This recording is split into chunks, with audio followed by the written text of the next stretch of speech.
Assalamualaikum warahmatullahi wabarakatuh. Nama saya Zidan Samsul Bayan, mahasiswa jurusan Ilmu Politik, Fakultas Ilmu Sosial dan Ilmu Politik, tahun 2018, Universitas Siliwangi. Pada kesempatan kali ini, saya akan membahas mengenai dinamika politik lokal pasca reformasi. Sebelum membahas lebih lanjut mengenai hal tersebut, kita akan membahas terlebih dahulu mengenai konsep politik itu sendiri. Apa itu politik? Politik adalah usaha untuk menggapai kehidupan yang baik. Melalui definisi tersebut, setidaknya terdapat beberapa makna mengenai politik. Salah satunya, politik adalah sebuah usaha, namun tidak setiap usaha akan membuahkan hasil. Hasil biasanya ditentukan oleh seberapa baik usaha dilakukan. Usaha yang baik seharusnya menghasilkan hasil yang baik pula. Lalu seperti apa usaha yang perlu dilakukan untuk mencapai hasil yang baik? Secara objektif, usaha yang perlu dilakukan adalah usaha yang berorientasi hasil tanpa peduli pertimbangan apapun lagi. Maksudnya adalah melakukan apapun untuk mencapai hasil terlepas dari pandangan normatif atau pandangan-pandangan lain yang sifatnya menghambat terhadap pencapaian hasil. Kemudian hubungannya dengan hasil diperlukan adanya kekuasaan suatu wilayah negara atau sistem politik. Oleh karena itu, banyak manusia yang berjuang untuk mendapatkan kekuasaan sebagai usaha untuk mendapatkan hasil yang baik. Namun perlu diperhatikan bahwa baik sifatnya subjektif, maka semuanya tergantung niat awal dan tentunya sangat beragam. Selanjutnya, usaha-usaha pada masa reformasi. Usaha untuk mencapai hasil melalui cara mendapatkan kekuasaan juga terjadi pada masa pasca reformasi di Indonesia.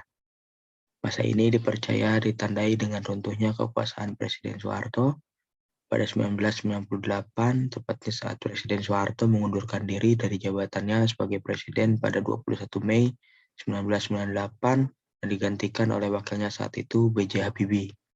Masa ini merupakan masa di mana bangsa Indonesia sepakat untuk melakukan demokratisasi, yakni proses pendemokrasian sistem politik Indonesia, sehingga kebebasan rakyat terbentuk dan kedaulatan rakyat dapat ditegakkan, serta pengawasan lembaga eksekutif oleh lembaga legislatif dapat dilakukan. Habibie sebagai presiden baru, hal pertama yang mesti dilakukannya untuk mewujudkan demokratisasi adalah mengadakan pemilu.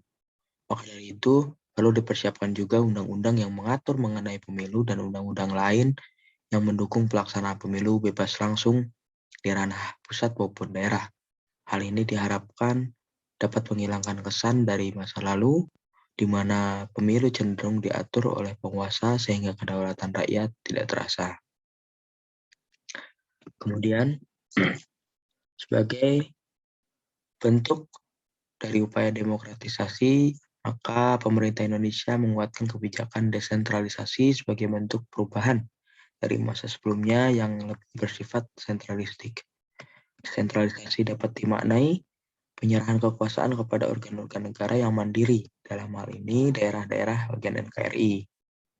Maka dapat diketahui bahwa daerah-daerah mandiri berkewajiban dan berwenang secara bijaksana untuk mengurusi urusannya masing-masing dan berhak memilih yang terbaik bagi daerahnya. Atau penting dari daerah-daerah tersebut, daerah-daerah yang disebut daerah otonom ini adalah sumber daya, baik sumber daya alam ataupun manusia, sehingga dapat menjamin keberlangsungan pemerintahannya. Karenanya pemerintah dari pemerintahan daerah ini idealnya mesti memahami potensi dan bagaimana mengolah potensinya masing-masing. Meski kebijakan ini dihadirkan agar menciptakan kehidupan masyarakat yang lebih baik dan jauh dari bayang-bayang orde baru, namun implikasi dari kebijakan ini tidak sepenuhnya baik. Terdapat banyak hal-hal yang cenderung buruk hadir menyertai kebijakan ini. Apa saja implikasi dari kebijakan desentralisasi? Yang pertama adalah hadirnya arena-arena pertarungan politik baru yang kembali menciptakan suasana orde baru namun dalam ukuran yang lebih kecil. Hal-hal mendasar mengenai kekurangan dari orde baru adalah maraknya KKN atau korupsi kolusi dan nepotisme, dan hal tersebut sayangnya masih terjadi bahkan lebih banyak namun di dalam lingkup yang lebih kecil. Dinasti kekuasaan yang sebelumnya direpresentasi oleh keluarga Soeharto sekarang masih dapat ditemukan. Sebut saja Ratu Atut Hosiah, dia adalah gubernur Banten, bahkan gubernur wanita pertama di Indonesia yang diturunkan dari jabatannya secara resmi pada 13 Mei 2014 terkait kasus suap sengketa pilkada yang melibatkan kerabat serta Ketua MK Akil Mukhtar. Namun berdasarkan hasil pemilu 2020, hal ini tidak mempengaruhi elektabilitas dari kerabat atau lainnya yang menempati posisi-posisi penting di Banten, mulai dari wakil gubernur sampai bupati atau wali kota. Mereka-mereka ini tidak lain adalah adik, keponakan, dan menantu Atut. Yang kedua adalah munculnya local strongman yang baru. Secara sederhana, istilah local strongman dapat diartikan orang-orang lama yang tidak dapat muncul karena momentum dalam panggung politik namun memiliki resources sehingga mendapatkan legitimasi dari masyarakat lokal untuk memiliki kekuasaan. Contohnya adalah para pengusaha yang diberi legitimasi untuk menyuarakan pendapatnya dalam ruang publik di tingkat desa dan publik yang hadir saat itu memiliki keharusan untuk mendengar dan mematuhinya. Hal ini dapat terjadi karena banyak faktor, salah satunya bisa jadi karena publik yang hadir menyadari jasa yang telah diberikan oleh pengusaha tersebut dan potensi jasa lain yang mungkin dapat diberikan apabila titahnya dipenuhi, dan publik mendapat keuntungan dari itu. Kekuasaan seperti ini didapat karena suatu sosok mempunyai kelebihan. Contoh lain adalah Jawara di kebudayaan Banten yang merupakan sosok yang kuat dalam segi fisik dan kesaktian. Mereka adalah sosok-sosok yang tertimbun di balik kepekatan pengaruh Orde Baru dan pada saat ini muncul kembali dalam lingkup daerah. Terakhir yang ketiga adalah uang menjadi orientasi utama dan pertama. Sebagaimana diketahui bahwa Orde Baru dapat dikatakan adalah sebuah masa di mana uang adalah sebuah alat untuk bungkam rakyat. Tidak dapat dipungkiri bahwa pembangunan Indonesia sedikit banyak adalah jasa dari rezim Orde Baru, namun rupanya yang saat ini menjadi pemerintah dan diperintah masih belum meninggalkan budaya tersebut. Warga negara tetap berpikir bahwa kehidupan yang baik adalah kehidupan bergelimang harta, maka politik saat ini lebih cocok dikatakan sebagai bisnis karena menggunakan prinsip modal dan keuntungan. Seseorang mengikuti kontestasi politik menggunakan uang yang banyak, sehingga tidak heran jika hal pertama yang dilakukan oleh mereka yang menang adalah mencari bagaimana caranya untuk meraup keuntungan yang sebesar-besarnya selama kesempatan yang diberikan.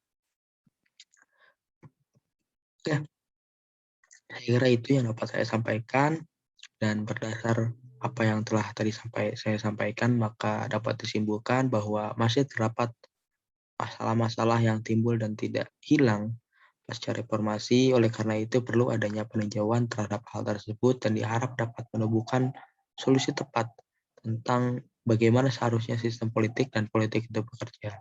Selain itu diperlukan juga pendidikan politik yang intensif terhadap masyarakat agar tidak ditipu dan menipu dirinya sendiri dengan stigma yang beredar dalam masyarakat tentang pandangan terhadap politik yang padahal tidak sesuai dengan definisinya sendiri.